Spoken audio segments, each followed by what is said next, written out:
लड़की एक अनजान आदमी के सामान की बक्सा गले लगाए पूरी रात रो रो कर बेहाल हो गई। सुबह होते होते शायद रोते रोते थक चुकी थी। वो शांत मुंह लिए समुद्र किनारे आई और आत्मा बनकर मैं पूरे 3 दिन से उसका पीछा कर रहा था। मुझे नहीं पता था ये औरत कौन थी जो मेरा अंतिम संस्कार कर रही थी।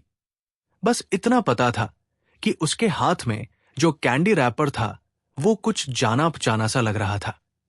उसने उस रैपर को इस तरह छुआ जैसे कोई कीमती चीज हो। फिर मानो कोई फैसला कर चुकी हो, खड़ी हो गई। फिर उसने हाथ उठाकर उन्हें हवा के सहारे पानी में गिरने दिया। हवा में तैरता मैं पूरा कांप गया। ये तो वो है? नहीं, ऐसा नहीं कि मुझे क्षु नियांचू याद नहीं है। बस मेरी मेमोरी में जो क्षु नियांचू थी और अभी जो पैन रुओ है, दोनों बिल्कुल अलग थे। क्लास 12 के साल वो जाइंगचेन नंबर 1 हाई स्कूल में ट्रांसफर होकर आई, मेरी बेंच पार्टनर बनी। तब वो बुरी तरह कमजोर थी, मोटी फ्रिंज रखती थी, बोलते वक्त डरे हुए बिल्ली जैसी लगती थी। और उस वक्त मुझे यू रूओक्सी पसंद थी। मुझे पता था यू रूओक्सी को ये वेल मिल्क कैंडी बहुत पसंद है, तो मैं रोज उसके लिए लाता था। पर एक बार जब मैंने यू रूओक्सी को नाराज कर दिया तो उसने कैंडी नहीं ली, तो मैंने बस यूं ही अपनी बेंच पार्टनर को दे दी। मुझे कभी सोचा नहीं था कि क्षु नियांचू ने उन्हें आज तक संभाल कर रखा होगा। तूने मेरी जान बचाई। उसकी आवाज में गहरी उदासी थी। बोलते बोलते वो फिर हंसने लगी। अगर तू नहीं होता तो मैं कब की मर चुकी होती। मैं हमेशा सोचती रही, जब मैं काफी मजबूत हो जाऊंगी, जब तेरे कदमों तक पहुंच पाऊंगी, तो तुझे कॉन्फेस करूंगी, तेरे साथ रहूंगी। पर तू मर कैसे गया? तू मुझे जवाब कैसे नहीं दे सकता? क्षु नियांचू की आवाज पूरी तरह गम में डूबी थी। पर कोई बात नहीं, अब मैं तेरे साथ आ रही हूं। मुझे समझ आया वो क्या करने वाली है। मैं पागलों की तरह चिल्लाया, यू रूओक्सी, अगले जन्म में क्या तू मुझे एक बार देख सकती है? तेज रोशनी ने मेरी आंखें खोलने ही नहीं दी। मैंने आंखें मली। बगल से शोर मचाती आवाजें सुनाई दी। लिंझू, तू क्या कर रहा है? जल्दी नीचे उतर। नए साल की स्कूल शुरू हो चुकी है। तू फूल लेकर। यू रूओक्सी, तुझे उसकी नींद खुलनी चाहिए ना? मैं कैसे जाऊं वहां? उसने अभी अभी तेरा नाम पुकारा था ना? हां, वो गुलाब लेकर खड़ा है।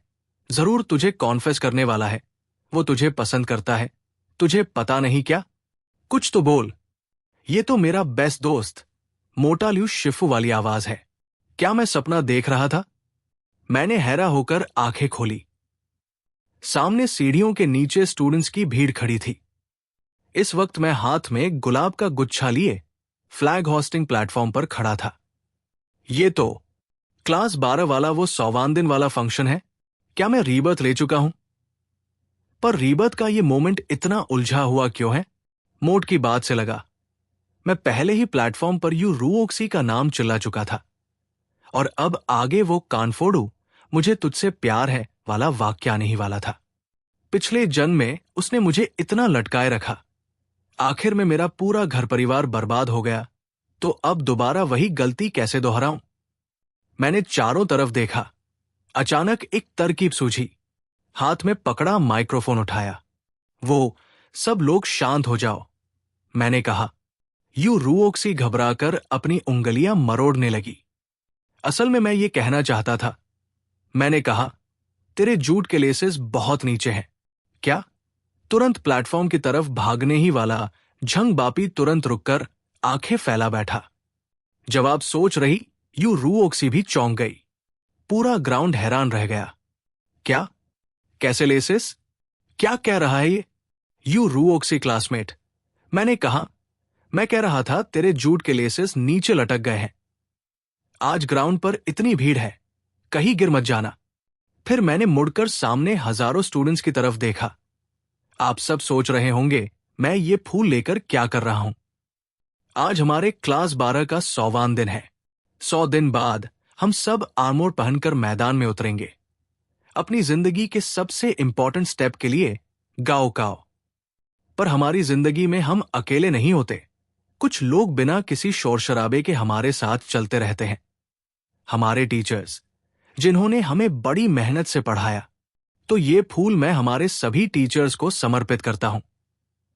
शुक्रिया इतने सालों की आपकी मेहनत के लिए। लिंग्ज़हाओ, आखिर क्या हुआ?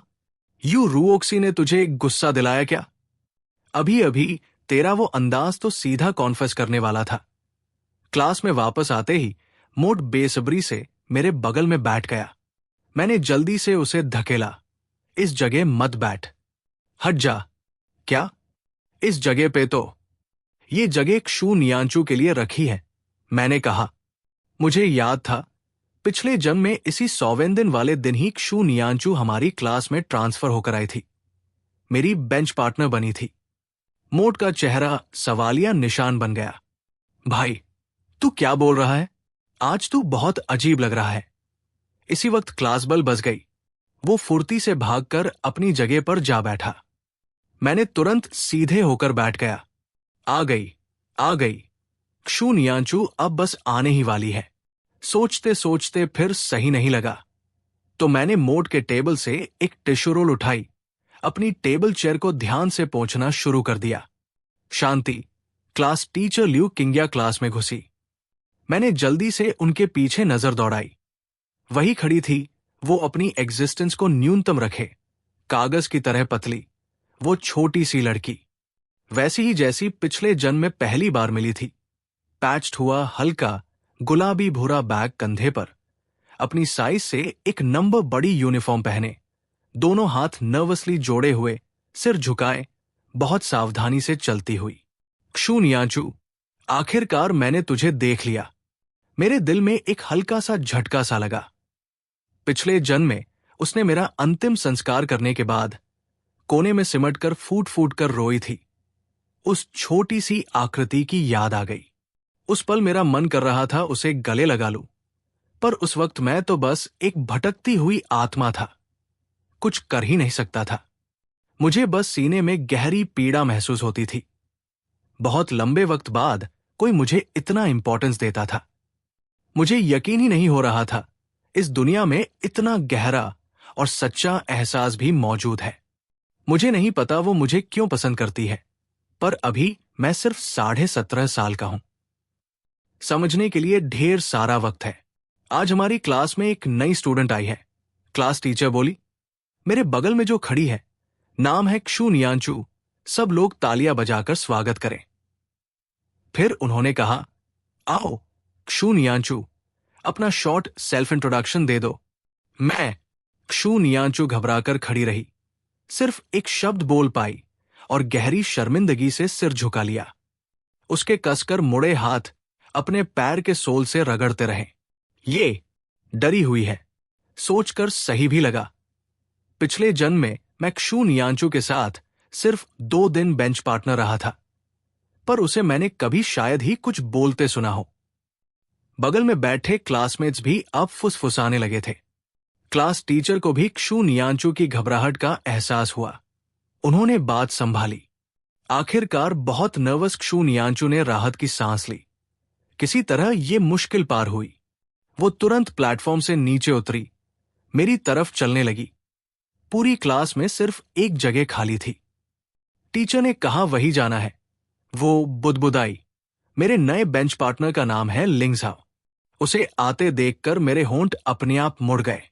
18 साल की क्षु नियांचू भी इतनी हकलाती है, बड़ी क्यूट लगती है। सॉरी क्लासमेट, वो बोली। क्या मैं पूछ सकती हूं? नमस्ते क्लासमेट, मैंने कहा। मैं तेरा नया बेंच पार्टनर हूं, लिंग्ज़हाओ। मैंने उसे गले लगा लेने की इच्छा को रोकते हुए जितना हो सके नरम मुस्कान दी। ओह, शुक्रिया। क्षु नियांचू सावधानी से बैठ गई, तब जाकर शांति से बैठी। ठीक है, टीचर ने कहा, सब कल का पेपर निकालो। मैंने अपना पेपर निकाला जो लाल निशानों से भरा था। थोड़ा उदास हो गया। उस वक्त मेरे ग्रेड्स सच में बहुत खराब थे। अभी सिर्फ 100 दिन बचे हैं गाँव तक। पता नहीं इंप्रूव हो भी पाएंगे या नहीं। और मुझे ये भी नहीं पता क्षु नियांचू की एकेडमिक लेवल कैसी है। हम एक ही यूनिवर्सिटी में एडमिशन ले पाएंगे या नहीं। सोचते सोचते मुझे अचानक एक कमजोर सी नजर महसूस हुई जो बार बार इधर आ रही थी। मैंने मुड़कर देखा। क्षु नियांचू ने घबराकर नजर हटा ली, सिर झुकाकर रफ पेपर पर कुछ लिखनाने लगी। समझ गया, इसके पास कल का पेपर नहीं है। लगता है मेरे साथ मिलकर देखना चाहती है, पर संकोच में बोल नहीं पा रही। लोग कहते हैं पहला इंप्रेशन बहुत मायने रखता है। अगर उसे मेरे इतने खराब मार्क्स देखकर मैं पसंद ना आया तो? सच में दुश्मन है ये किस्मत। मैंने जानबूझकर अपना पेपर हमारे बीच वाली जगह पर सरकाया। क्षु नियांचू मानो कोई नया कॉन्टिनेंट ढूंढ लिया हो, ऐसी खुश हुई। फिर जल्दी से खुद को संभाला, सावधानी से मेरी तरफ चोरी चोरी देखने लगी। मुझे इस सिचुएशन से बहुत संतोष हुआ। पर कुछ ही पल बाद मैंने नोटिस किया मेरी नई बेंच पार्टनर ने भौहें सिकोड़ ली। शायद उसे समझ नहीं आ रहा था इतने सारे लाल क्रॉसेस का क्या मतलब है। ऐसे नहीं चलेगा, मार्क्स इंप्रूव करने का कोई रास्ता निकालना ही होगा। मैंने पेपर पर नजर डाली। टीचर की पढ़ाई हुई सारी बातें अचानक साफ साफ याद आने लगी। पूरी तरह समझ भी आ गई। पहली बार मुझे अपना दिमाग इतना साफ महसूस हुआ। ये कहीं रीबर्थ का बोनस तो नहीं? मैंने जल्दी से चाइनीज टेक्स्ट बुक ढूंढना शुरू किया। क्षु नियांचू ने फिर भौहें सिकोड़ी। ये बेंच पार्टनर किसे ढूंढ रहा है? इतनी हड़बड़ी में बुक्स को क्यों उलट पलट रहा है?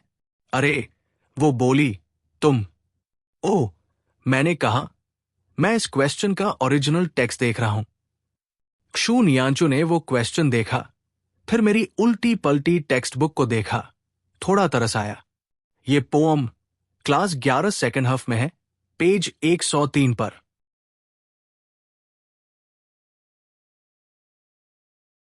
मैंने शर्मिंदा होकर अपने हाथ में पकड़ी क्लास 10 सेकेंड हाफ वाली चाइनीज बुक नीचे रखी। फिर स्कूल डेस्क से क्लास 11 वाली बुक निकालकर पेज 103 खोला। सच में वो पोम मिल गई। मैंने हैरानी से क्षु नियांचू की तरफ देखा। ये बेंच पार्टनर साधारण नहीं है। वो मेरी नजर से घबराकर तुरंत सिर झुका ली। कुछ बोलने की हिम्मत नहीं जुटा पाई। मैंने ध्यान नहीं दिया, तुरंत टेक्स्ट बुक उठाकर ओरिजिनल टेक्स्ट पढ़ने लगा। एक बार पढ़ने के बाद मुझे पता चला मुझे अधिकतर हिस्सा याद हो चुका है। ये तो रीबर्थ का बहुत बड़ा फायदा है। मेरे मार्क्स का आखिरकार कोई इलाज हो सकता है। मोट को पूरे दिन मेरे व्यवहार में कुछ ना कुछ अजीब लगता रहा। मैंने टेक्स्ट बुक खोलकर पढ़ना शुरू कर दिया। नई बेंच पार्टनर से चुपके चुपके बातें करना शुरू कर दिया। और उसे तो छोड़ो, बड़ा खुश भी दिख रहा था। आखिर झू भाई को हुआ क्या है? ये सवाल ब्रेक होने तक चलता रहा। फिर आखिरकार वो फट पड़ा। वजह ये कि क्लास खत्म होते ही मेरी बेंच पार्टनर बाहर निकल गई। मोट ने मुझे टॉयलेट चलने के लिए बुलाना चाहा, पर देखा मैं उसकी बात सुनने के बजाय भी बेंच पार्टनर के पीछे पीछे बाहर जाने वाला था। वो तेजी से आगे आया, मेरे कंधे में बाहर डालते हुए बोला, झू भाई, तूने प्यार बदल लिया? मैंने उसे घूरा, अच्छे से बात कर। कैसा प्यार बदल लिया? मैं तो बस भटकते हुए वापस सही रास्ते पर आ गया। समय रहते नुकसान रोक लिया। मोट चौंक गया, अरे बाप रे, तुझे सच में क्षु क्लासमेट पसंद आ गई क्या? मैंने मोट की बात पर बिल्कुल ध्यान नहीं दिया, बस यांत्रिक ढंग से सिर हिलाया। हाँ, क्यों? मुझे उससे फर्स्ट साइट में लव नहीं हो सकता? बात करते करते मैं फिर भीड़ में देखने लगा। क्षु नियांचू की आकृति पहले ही गायब हो चुकी थी। अरे, ये तेरी गलती है, मैंने कहा। तूने मुझसे बात करने में उलझाया। मेरी बेंच पार्टनर से नजर ही छूट गई। इस रीबर्थ में मेरे लिए एक बड़ी मुश्किल ये है कि मुझे क्षु नियांचू के बारे में कुछ नहीं पता। बस इतना पता है, वो मुझे बहुत पसंद करती थी। पिछले जन्म में उस 100वें दिन वाले दिन मेरी वो कन्फेशन ड्रामा की वजह से पेरेंट्स ने बहुत ऑब्जेक्शन किया। डर था कि मेरे कारण उनके बच्चों की पढ़ाई पर असर पड़ेगा। स्कूल पर दबाव डाला कि मुझे निकाला जाए। तो पिछले जन्म में मैं उसके साथ सिर्फ 2 दिन बेंच पार्टनर रहा। मोट फिर हैरानी से मुझे देखता रहा। तू अभी मेरा झू भाई है ना? फर्स्ट साइट लव, इतना बड़ा दावा? अभी तू किसी परवर्ट जैसा बिहेव कर रहा है। मुझे अचानक कुछ ख्याल आया। मोट के कंधे में बाहर डालते हुए बोला, मोट, सुना है तेरे नंबर 2 स्कूल में भी कुछ दोस्त है। जरा मेरे लिए जाकर क्षु नियांचू के बारे में पता कर। क्षु नियांचू नंबर 2 स्कूल से ट्रांसफर होकर आई है। गांव बिल्कुल पास ही है। ऐसे वक्त में नंबर 1 में ट्रांसफर होने की क्या वजह हो सकती है, ये जानना बहुत जरूरी है। टॉयलेट से वापस क्लास में लौटा तो देखा बेंच पार्टनर पहले ही अपनी जगह बैठी थी। इस पीरियड में केमिस्ट्री थी। क्षु नियांचू थोड़ी कंफ्यूज्ड नजर आ रही थी। क्लासमेट्स पेपर निकाल रहे थे, उसे समझ नहीं आ रहा था क्या करना है। मुझे वापस आया देखकर वो सहज ही थोड़ी सी सिकुड़ गई, शरीर एक तरफ हल्का सा झुका लिया। उसके दिमाग में अभी अभी टॉयलेट क्यूबिकल में सुनी हुई बातें घूम रही थी। नए बेंच पार्टनर इतना खतरनाक है क्या? पर पिछली क्लास में तो मैंने चोरी से उसका पेपर देखा था। उसने मुझे टेक्स्ट बुक का कंटेंट भी बताया था। एक स्कूल गुन के साथ पढ़ाई की बातें। क्षु नियांचू को एक ठंडी सिहरन महसूस हुई। कोई हैरानी नहीं। बेंच पार्टनर क्लास खत्म होते ही कॉरिडोर के पार वाला मिंगजू मेरे पीछे चला। कहीं वो मुझे तंग तो नहीं करने वाला? नंबर 2 स्कूल में भी वहां के क्लासमेट्स ऐसे ही तंग किया करते थे। मैंने टेबल से केमिस्ट्री पेपर निकाला, उसकी तरफ देखा, साथ में देखते हैं। क्षु नियांचू थोड़ी हैरान हुई, तुरंत पीछे सिकुड़ गई। नहीं, नहीं चाहिए। इस नई बेंच पार्टनर को क्या हुआ? पिछली क्लास में तो सब ठीक था। तेरे पास पेपर है? नहीं, नहीं है। तो देखेगी क्यों नहीं? टीचर अभी क्वेश्चन समझाने वाले हैं। क्षु नियांचू चुप रही। क्लास तो नहीं मिस कर सकती। अभी की सिचुएशन में मेरा पेपर देखने के अलावा कोई और चारा भी नहीं है। अच्छे से पढ़ने की उसकी जिद आखिरकार डर पर हावी हो गई। वो धीरे धीरे मेरी तरफ सरकी। शुक्रिया, वो बोली, पर उसने एक शब्द भी नहीं देखा था कि मैंने तुरंत पेपर खींच लिया। मैंने कहा, देख सकती है, पर मेरी एक शर्त है। वो जड़ हो गई। अभी अभी तो कहा था साथ में देखते हैं ना। क्या नया बेंच पार्टनर अब सच में तंग करना शुरू करेगा? उसके दिमाग में तेजी से पहले तंग किए जाने के दृश्य फ्लैश हो गए। मैं नहीं देखूंगी। मैं हंस पड़ा। हाथ में पकड़ी बिग वाइट रिबिट कैंडी उसकी तरफ बढ़ाई। इन कैंडीज को फेंकने में मेरी मदद कर दे। डस्टबिन तेरी तरफ है। क्षु नियांचू ने हैरानी से आह भरी। विश्वास नहीं हो रहा था। फेंक दूं? बस इतना ही? हां, मैंने कहा, आज ज्यादा ले आया था। खत्म नहीं हो रही। उसने हैरानी से मुझे देखा। लगा जैसे सच में मेरा कोई बुरा इरादा नहीं है। फिर सिर झुकाकर कैंडीज को देखा। फिर भी बोले बिना नहीं रह पाई। पर ये कैंडीज तो बिल्कुल नहीं है, वेस्ट हो जाएंगी। यही तो मुझे सुनना था। हां, मैंने कहा, तो फिर तू इन्हें खा ले। खा लूं? हां, मुझे नहीं खानी। तू फेंकने भी नहीं दे रही, तो कौन खाएगा? पापा रोज मुझे साथ रखने को देते हैं। कहते हैं लो ब्लड शुगर से बचाव के लिए। पर मैं इतना स्ट्रांग हूं। मुझे लो ब्लड शुगर कैसे होगा? अगर तुझे नहीं खानी तो फेंक ही दे। क्षु नियांचू ने आखिरकार सावधानी से कैंडीज अपनी डेस्क में रख ली। शुक्रिया, कोई बात नहीं। मुझे पता था वो वेस्ट करना नहीं चाहेगी। मकसद पूरा होते देख मैंने उसे आगे तंग नहीं किया। पूरा ध्यान लगाकर क्लास सुनने लगा। मुझे नोटिस हुआ, चाइनीज क्लास जैसा ही यहां भी, जो एक बार सुन लिया वो सब याद रह जाता। मैं खुद ही हंस पड़ा। ये रीबर्थ का फायदा वाकई शानदार है। इस रेट से क्षु नियांचू चाहे जिस यूनिवर्सिटी में जाए, मैं भी वहीं पहुंच सकता हूं। उधर क्षु नियांचू थोड़ी स्टन रह गई। नया बेंच पार्टनर ना सिर्फ मुझे पेपर देखने देता है, बल्कि कैंडी भी खिलाता है। ये कैसे हो सकता है? लड़की का चेहरा क्लास में पीला पड़ा हुआ था। पेट भूख से बुरी तरह गुड़गुड़ा रहा था। पर टेबल पर लंच के नाम पर बस कुछ मिल्क कैंडीज थी। कुछ ही दिन पहले लड़की के दादाजी हमेशा की तरह पहाड़ पर जड़ी बूटी लेने गए थे। ऊंचाई से गिर गए, पैर टूट गया। घर की एकमात्र इनकम भी बंद हो गई। समझदार लड़की ने घर पर बोझ न बनने की खातिर दिन में सिर्फ एक टाइम खाना खाने का फैसला किया। पर लंबे वक्त तक कुपोषण के कारण लो ब्लड शुगर हो गया। वो खड़ी होते ही जमीन पर गिर पड़ी। कॉरिडोर में खड़ा इस पूरे दृश्य को देखने वाला मैं दिल के अंदर तक दुखी हो गया। अब मुझे समझ आया क्षु नियांचू ने क्यों कहा था इन कैंडीज ने उसकी जान बचाई। पिछले जम में क्षु नियांचू के पास खाने के पैसे नहीं थे, ऊपर से लंबे वक्त तक तंग किए जाने की वजह से किसी से बात करना भी उसे अच्छा नहीं लगता था। इन्हीं कुछ कैंडीज के सहारे वो कई दिन खींच पाई। मन कर रहा है दौड़कर उसे कहूं ऐसा खुद के साथ मत कर, पर उसका स्वभाव बहुत जिद्दी है। बेवजह जाकर टोकना उसकी सावधानी से रखी हुई सेल्फ रिस्पेक्ट को तोड़ सकता है। मैं मुड़कर कैफेटेरिया की तरफ बढ़ा। पहले उसकी दुनिया अंधेरी थी, तो अब मैं उसे रोशनी दूंगा। क्षु नियांचू कुछ देर बैठी रही, थोड़ा सा चक्कर कम हुआ।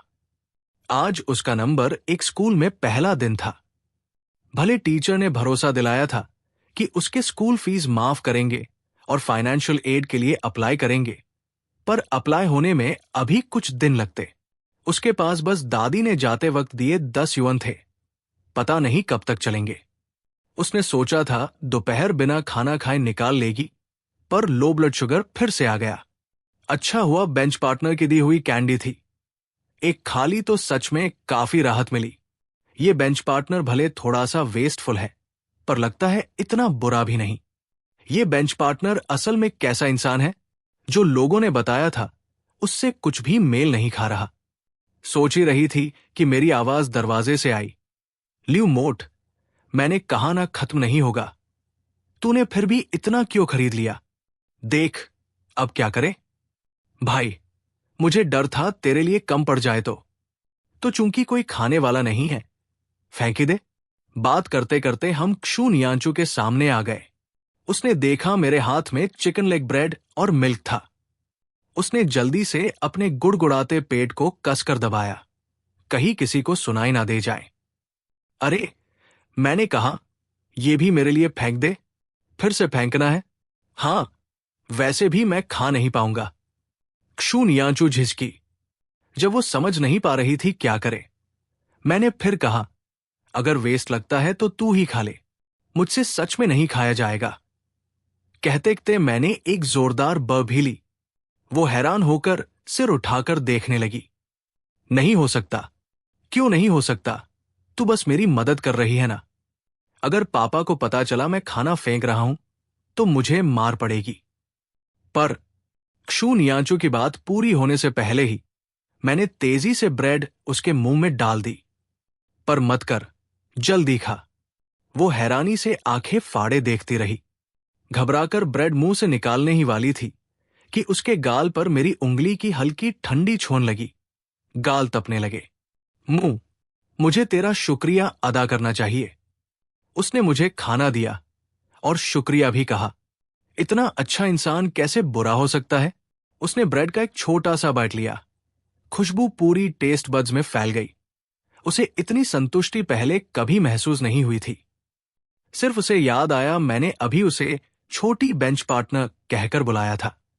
उसने बहुत सीरियस टोन में कहा, मेरा नाम क्षु नियांचू है। छोटी बेंच पार्टनर कहना बहुत ज्यादा सा लगता है, इसकी आदत नहीं है। ठीक है, छोटी बेंच पार्टनर, मैंने कहा। क्षु नियांचू का चेहरा और भी लाल पड़ गया। मैं उसे इतने ध्यान से खाते देखकर हंस पड़ा। बिल्कुल ऐसे ही होना चाहिए। मैंने पेपर निकाला, तुरंत पढ़ाई में डूब गया। गांव तक अब सिर्फ 100 दिन बचे थे। वक्त बर्बाद करने की गुंजाइश नहीं थी। हर पल कीमती था। बगल में खड़ा मोट पूरा हैरान होकर ये सब देखता रहा। झू भाई इस बार सच में डूब चुका है, पर मोट ने फिर भी बिना शर्त मेरा साथ देने का फैसला किया। आखिर उसे लगता था वो यूं रुओक सी सच में झू भाई के लायक नहीं थी। दूसरी तरफ पेपर देखते देखते मुझे एक मुश्किल आई। पेपर के आखिरी बड़े क्वेश्चन की समझ नहीं आ रही थी। मैथ्स चाइनीज जैसा नहीं है, सिर्फ रत्ता मारने से नहीं चलेगा, इसे समझना पड़ता है। मेरी बेसिक्स बहुत कमजोर थी। मैं क्या करूं सोच ही रहा था कि बगल से बेंच पार्टनर की धीमी आवाज आई। ये क्वेश्चन ऐसे सॉल्व होगा। उसने पेन पेपर निकालकर ध्यान से आंसर लिखना शुरू किया। लिखकर वो पेपर मुझे थमाया। उसे लगा चूंकि उसने मेरा दिया खाना खाया है तो कुछ करना उसका फाराजा बनता है। क्लास के बैकडोर अचानक खुला। क्लास टीचर ल्यू किंग्या की आवाज आई। मैंने क्यूरियस होकर मुड़कर देखा। वो हाथ में लंच बॉक्स लिए हांफती हुई खड़ी थी। ये बेंच पार्टनर के लिए खाना है। दोपहर कैफेटेरिया में खाना खाते वक्त मोट ने पहले ही मुझे क्षु नियांचू के बारे में सब कुछ बता दिया था। भाई, मैंने पूरी तहकीकात कर ली है। ये क्षु नियांचू ना बहुत बुरे हालात में रही है। दरअसल क्षु नियांचू हमेशा से नंबर 2 स्कूल में टॉप स्टूडेंट थी, पढ़ाई में बहुत होशियार। पर घर की हालत इतनी खराब थी कि उसे अक्सर खाना तक नहीं मिलता। नंबर 2 स्कूल ने पहले ही उसकी फीस माफ कर दी थी, पर वो स्वभाव से बहुत डरपोक है। हमेशा क्लासमेट्स की बुलिंग का शिकार होती रही। आखिरकार उसने सहन नहीं कर पाया, स्कूल छोड़ दिया। नंबर 2 स्कूल के टीचर्स को इतनी अच्छी बच्ची की पढ़ाई छूट जाने का दुख हुआ। उन्होंने जानबूझकर उसके स्कूल छोड़ने की खबर नंबर 1 स्कूल के झंग बापी को दी। झंग बापी को दया आ गई। क्लास टीचर ल्यू को साथ लेकर उसके घर जाकर मनाया। तब जाकर उसे नंबर 1 में लाकर हमारी क्लास में डाला। अब सोचता हूं तो ठीक ही लगता है। क्लास टीचर को क्षु नियांचू की सच्चाई पता चली तो वो कैसे उसकी परवाह ना करती। दूसरी तरफ ल्यू किंग्या ने देखा क्षु नियांचू मिल्क पी रही थी। पूरी तरह जड़ हो गई। क्षु नियांचू भी जड़ हो गई। उसने जल्दी से मिल्क नीचे रखकर खड़ी हो गई। क्षु नियांचू सावधानी से दरवाजे से बाहर निकली। क्लास टीचर के सामने जाकर सिर झुका लिया।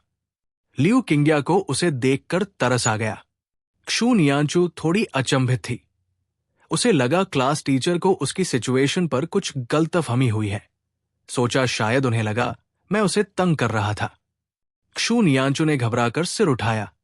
हालांकि लोग मुझे इस तरह से बताते हैं जैसे वो कोई गून हो, पर मुझे तो मेरा ये बेंच पार्टनर काफी अच्छा लगता है। मुझे अपने जजमेंट पर भरोसा है। क्लास टीचर हैरानी से क्षु नियांचू को देखती रही।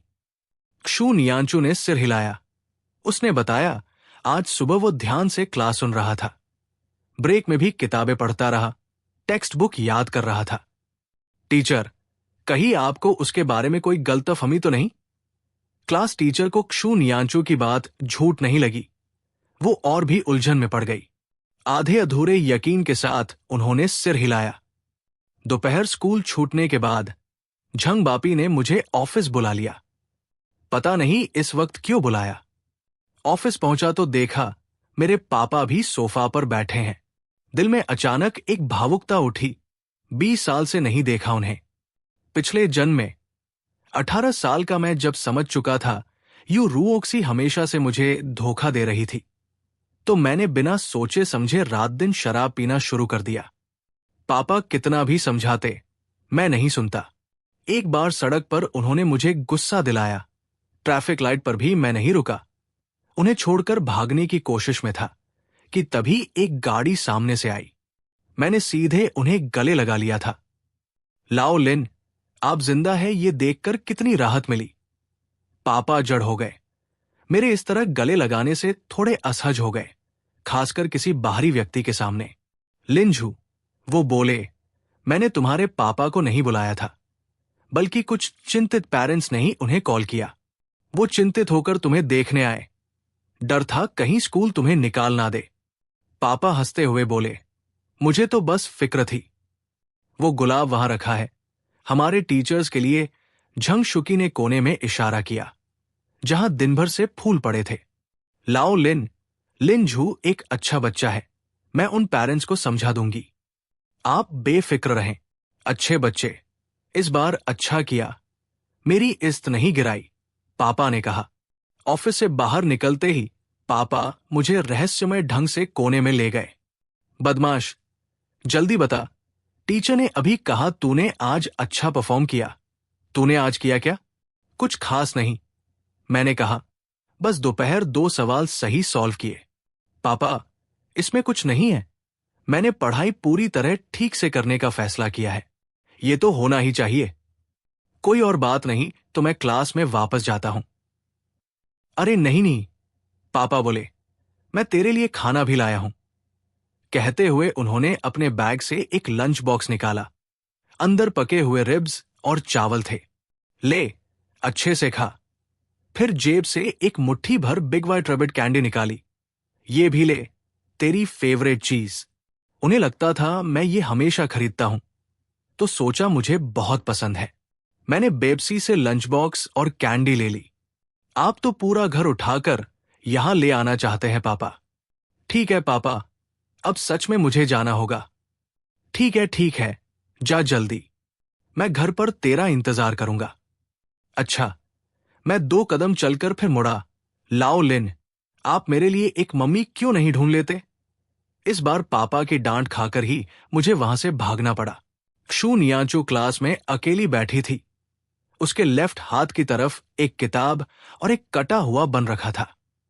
2004 की महंगाई बहुत कम थी। ऐसे 2 छोटे बंस की कीमत बस 50 सेंट होती। मैं तो अकेला एक बार में 8 खा सकता था, पर उसने सिर्फ 2 लिए थे। मैंने गहरी सांस ली, आगे बढ़ा, उसे संभलने का मौका दिए बिना तुरंत उसके हाथ का बन छीनकर एक बाइट ले लिया। क्षु नियांचू बुरी तरह डर गई, पूरी तरह जड़ हो गई। मैंने जिस जगह से बाइट लिया वो एग्जैक्ट वही थी जहां उसने पहले बाइट लिया था। ये तो टीवी सीरियल्स में जो कहते हैं इनडायरेक्ट किस। क्षु नियांचू को सोचने का वक्त तक नहीं मिला मैंने उसका बन क्यों छीना। उसे बस अपने गाल गर्म होते महसूस हुए। छोटी बेंच पार्टनर, मैंने कहा, क्या हुआ? मैंने जानबूझकर फिर से एक बाइट लिया। अरे, तेरा चेहरा लाल क्यों हो गया? उसने सिर और भी नीचे झुका लिया, पूरा चेहरा टेबल से चिपका दिया। नहीं, मैं तो बस। काफी देर तक मुंह खोले रही। क्षु नियांचू एक शब्द नहीं बोल पाई। उसने गहरी सांस लेकर अपना होश थोड़ा वापस पाया। बगल रखा दूसरा बन मेरी तरफ बढ़ा दिया। तू खाना नहीं खाया क्या? अगर तुझे बन चाहिए था तो मैं दे देती, तुझे छीनने की जरूरत नहीं थी। मैंने बेधड़क वो बन ले लिया। सॉरी ना, मैंने कहा, सच में बहुत भूख लगी थी। मुझे कैफेटेरिया वाले बन्स बहुत पसंद है, पर तुझे लाने की जरूरत नहीं, मेरे पास खाना भी है। मैंने अपना लंच बॉक्स टेबल पर रखा, फिर स्कूल बैग में कुछ ढूंढना शुरू किया। क्षु नियांचू ने सिर हिलाया। ठीक है, ले, मैंने कहा, तेरी भरपाई के लिए। मैंने आधा लंच बॉक्स चावल और रिब्स उसे दे दिए। क्षु नियांचू ने अनजाने में गला निगला, जल्दी से मुंह मोड़ लिया ताकि मुझे ना देख सके। मुझे नहीं चाहिए, ऐसे नहीं चलेगा। मैंने कहा, तेरा बन खाकर मुझे अब उतनी भूख नहीं है, ये सब तो खत्म नहीं होगा। अगर तू नहीं खाएगी तो ये फिर वेस्ट होगा। मैंने लंच बॉक्स सीधे उसके हाथ में थमा दिया, उसे इनकार करने का मौका ही नहीं दिया। जल्दी खा। क्षु नियांचू थोड़ी कंफ्यूज रही। उसे लगा शायद मैंने जानबूझकर किया, पर सबूत तो नहीं था। मैंने ध्यान नहीं दिया, अपना हिस्सा खाने लगा। उसने आखिरकार सावधानी से एक पीस उठाकर टेस्ट किया। रिब्स मुलायम और स्वादिष्ट थी। खुशबू टेस्ट बड्स को छूते ही कंट्रोल नहीं रहा। खाते खाते उसकी नजर मुझ पर पड़ी। उसका डर थोड़ा कम हुआ। अगली सुबह जल्दी उठकर मैं स्कूल पहुंचा। क्लास में घुसते ही जेब से बिग वाइट रैबिट कैंडी निकालकर क्षु नियांचू की तरफ बढ़ाई। आज भी मदद कर दे। पर छोटी बेंच पार्टनर, वो बोली, मैंने कहा ना रोज ऐसे ही होता है। अगर तू नहीं खाएगी तो मुझे सच में हैंडल करने का कोई तरीका नहीं मिलेगा। क्षु नियांचू ने आखिरकार चुपचाप स्वीकार कर ली। आज अर्ली रीडिंग पीरियड में इंग्लिश थी। टीचर ने एक लेसन मेमोराइज करने को कहा। मैंने टेक्स्ट बुक उठाई थी कि एक बड़ी समस्या समझ आई। मुझे पढ़ना ही नहीं आता। पिछले जन्म में स्कूल छोड़ने के बाद मैंने कभी इंग्लिश इस्तेमाल नहीं की। अभी रीबर्थ का फायदा होने के बावजूद मुझे प्रोनाउंसिएशन ही नहीं आती थी। मैंने हेल्प मांगने की उम्मीद में क्षु नियांचू की तरफ देखा। मैंने कहा, छोटी बेंच पार्टनर। पहले से ही मन लगाकर पढ़ रही क्षु नियांचू ने टेक्स्ट बुक से सिर उठाया। ही, मैंने कहा, क्या तू मेरी एक और मदद कर सकती है? उसका पूरा शरीर काम गया। नहीं, वो बोली, छोटी बेंच पार्टनर, मैं तुझे खाना खिलाने के लिए नहीं कह रहा। तो क्या कहना है? क्षु नियांचू को यकीन नहीं हुआ। उसे लगा फिर मैं कोई अजीब सी बात करने वाला हूं। वो मैंने टेक्स्ट बुक उसकी तरफ खिसकाई। मुझे पढ़ना नहीं आता। उसे यकीन नहीं हुआ। एक भी शब्द नहीं आता। उसे कल के पेपर पर लगे लाल क्रोसेस याद आए। वो चुप रही। सोचते सोचते क्षु नियांचू ने मेरी टेक्स्ट बुक खींच ली। तो तू मेरे साथ पढ़, उसने कहा। वो एक वर्ड बोलती, मैं उसके पीछे पीछे दोहराता। उसकी प्रोनाउंसिएशन बहुत स्टैंडर्ड थी। सिखाते वक्त भी वो बहुत ध्यान से समझाती। रीबत के फायदे की वजह से मैं बहुत तेजी से सीख गया। जल्दी ही उस पूरे लेसन के सारे वर्ड्स सीख लिए। साथ ही टेक्स्ट भी मेमोराइज हो गया। इस वक्त क्षु नियांचू अब भी पूरे ध्यान से मुझे सिखा रही थी, कोई डिटेल मिस ना हो जाए इसका ख्याल रखते हुए। उसकी आईलैशेस लंबी थी। उसका छोटा सा पतला शरीर मेरी तरफ झुका हुआ था। बस हाथ बढ़ाऊं तो उसे गले लगा सकता हूं। काश पूरी जिंदगी उसे गोद में रख सकता। मैंने उंगलियां हिलाई, पर आखिरकार वापस नीचे कर ली। छोटी बेंच पार्टनर, मैंने पूछा, तूने सोचा है किस यूनिवर्सिटी में एडमिशन लेना चाहती है? क्षु नियांचू का छोटा सा शरीर एक सेकंड के लिए ठहर गया। यूनिवर्सिटी? वो बोली, मैंने कभी सोचा नहीं। पता नहीं मैं यूनिवर्सिटी जा भी पाऊंगी या नहीं। सुना है यूनिवर्सिटी की फीस बहुत ज्यादा होती है। लिविंग एक्सपेंसेस भी बहुत ज्यादा। घर में तो पहले से पैसे नहीं हैं। तो अभी से सोचना शुरू कर, मैंने कहा। उसका एक्सप्रेशन देखकर मुझे लगभग अंदाजा हो गया था वो क्या सोच रही होगी। अभी से? उसने पूछा। हां, मैंने कहा, अभी से। अभी भी 100 दिन बाकी है। पूरा वक्त है। तू जरूर यूनिवर्सिटी जा पाएगी, यकीन कर। मेरी बात सुनकर क्षु नियांचू के दिल में भी हलचल हुई। वो अचानक यूनिवर्सिटी लाइफ के लिए तरसने लगी। यूनिवर्सिटी कैसी होती है? वो बचपन से इसी छोटे से कस्बे में रही थी। कभी यूनिवर्सिटी देखी ही नहीं थी। यूनिवर्सिटी? मैंने कहा, यूनिवर्सिटी बहुत खूबसूरत जगह है। वहां बहुत तरह तरह के लोगों से मिल सकती है। बहुत सारी चीजें कर सकती है जो पहले नहीं कर पाई। बहुत सारे नए दोस्त बना सकती है। कोई तुझे नहीं टोकेगा तू क्या पहन रही है। कोई तेरा खाना भी नोटिस नहीं करेगा। और हां, वहां लव भी कर सकती है। मैंने पिछले जन्म में जानी सुनी यूनिवर्सिटी की सारी अच्छी बातें उसे सुनाई। उसकी आंखें चमकने लगी। सच में इतना अच्छा है? हां, मैंने कहा। तो अभी से सोचना शुरू कर, ठीक है? मैं प्रॉमिस करता हूं तू जरूर वहां जा पाएगी। मेरी बात सुनकर क्षु नियांचू को जैसे किसी ने भरोसा दे दिया हो। उसने जोर से सिर हिलाया। ठीक है, उसने कहा, मैं जरूर यूनिवर्सिटी जाऊंगी। लिन झू, क्षु नियांचू, प्लेटफॉर्म से अचानक टीचर की आवाज आई। तुम दोनों क्या कर रहे हो? हम दोनों चौंके। तब जाकर एहसास हुआ बात करते करते वक्त कितना बीत गया। हम लगभग भूल ही गए थे अभी क्लास चल रही है। इंग्लिश टीचर का चेहरा बहुत नाराज था। पूरी टेक्स्ट याद हो गई है क्या? हाँ जी, हो गई, मैंने कहा। वैम मिंग को साफ यकीन नहीं हुआ। हो गई? तो सुनाओ। क्षु नियांचू, तुझसे शुरू करते हैं। क्षु नियांचू के बारे में अभी तक क्लास टीचर और झंग बापी ने किसी और टीचर को नहीं बताया था। वैम मिंग को बस उसका नाम पता था। ये नहीं पता था वो पढ़ाई में कैसी है। तो उन्होंने बिना किसी नरमी के उसे बुलाया। क्षु नियांचू हल्के से काम कर सिर झुका ली। उसका पूरा शरीर घबरा गया। पहले नंबर 2 स्कूल में उसके इस हालात की वजह से टीचर्स क्लास में उससे सवाल नहीं करते थे। उसका घबराया हुआ दिमाग एकदम खाली हो गया। अचानक एक भी वर्ड याद नहीं आया। उसे चुप देखकर वैम मिंग ने फिर पुकारा। क्षु नियांचू की आंखों में जलन होने लगी। मुझे भी इसी वक्त कुछ गड़बड़ महसूस हुई। मैंने पास खड़ी बेंच पार्टनर को देखा। उसका शरीर हल्के हल्के कांप रहा था। मुझे याद आया पहले दिन जब मैं उससे मिला था। उसने सेल्फ इंट्रोडक्शन देने तक की हिम्मत नहीं जुटाई थी।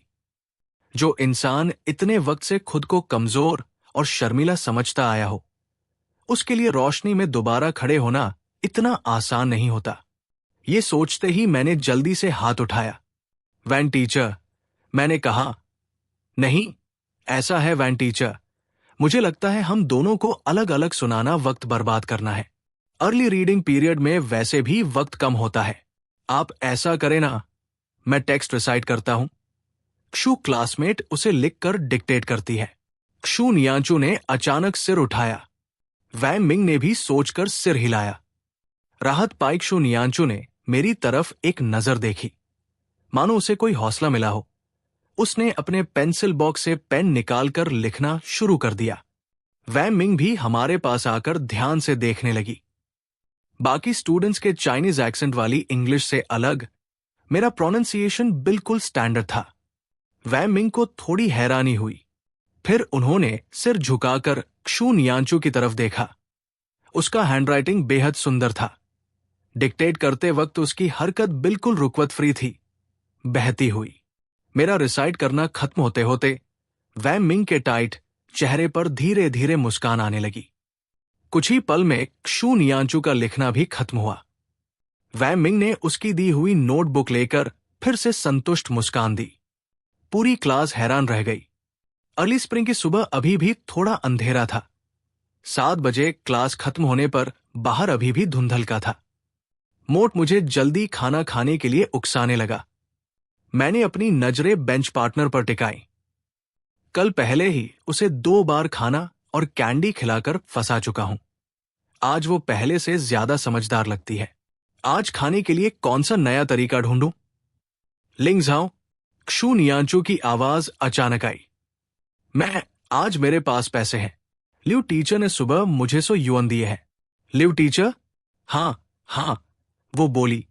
उन्होंने कहा हर महीने मुझे 100 युआन देंगे। मैं गाँव के बाद काम करके वापस लौटा दूंगी। कल 2 बार खाना खिलाया और कैंडीज के बाद क्षु नियांचू को लगभग पूरा यकीन हो गया कि मैं जानबूझकर ऐसा कर रहा था। हालांकि उसे नहीं पता क्यों, पर वो समझ गई ऐसे हमेशा नहीं चल सकता। लिव टीचर सच में बहुत मददगार है। मैंने बुदबुदाते हुए सोचा, अब मैं अपनी बेंच पार्टनर के पास कैसे पहुंचूं? तू क्या बोल रहा था? उसने पूछा। कुछ नहीं, मैंने कहा। मैं बस कह रहा था लिव टीचर सच में बहुत अच्छे हैं। हाँ, वो बोली। मैं अब कैफेटेरिया जाती हूं। मुझे यकीन न हो जाने के डर से वो जल्दी से उठ खड़ी हुई। अपने डेस्क से लंच बॉक्स निकालकर तेजी से चली गई। सुबह का 2nd पीरियड क्लास टीचर की चाइनीज क्लास थी। खत्म होने से 5 मिनट पहले उन्होंने पढ़ाना रोक दिया। स्टूडेंट्स, उन्होंने कहा, इस एग्जाम का रेटिंग बेसिकली पूरा हो चुका है। मैंने बाकी टीचर्स के साथ मिलकर डिस्कस किया। लगा एक ज्यादा इफेक्टिव तरीका मिल सकता है। मैं आप सबके लिए स्टडी ग्रुप्स बनाना चाहती हूं। हर ग्रुप में 4 लोग होंगे। आप खुद डिस्कस करके डिसाइड कर लीजिए। स्टडी कमेटी इसका रिकॉर्ड रखेगी। आज स्कूल छूटने से पहले रिजल्ट मुझे दे दीजिए। अब तो साजिश शुरू हो जाएगी। हमारी क्लास हमेशा से क्लास 12 के 10 क्लासेस में टॉप 5 में रहती थी, पर कभी टॉप 2 नहीं पहुंची। इस बार टीचर ने कहा, मुझे उम्मीद है सब मेहनत करेंगे, एक अच्छा रैंक हासिल करने की कोशिश करेंगे।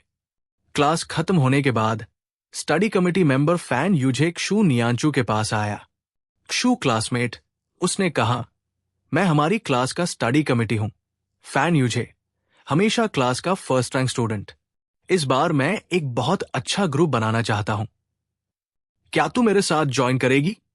मैं तुझे उन टॉपिक्स में मदद कर सकता हूं जो तूने अभी तक नहीं पढ़े।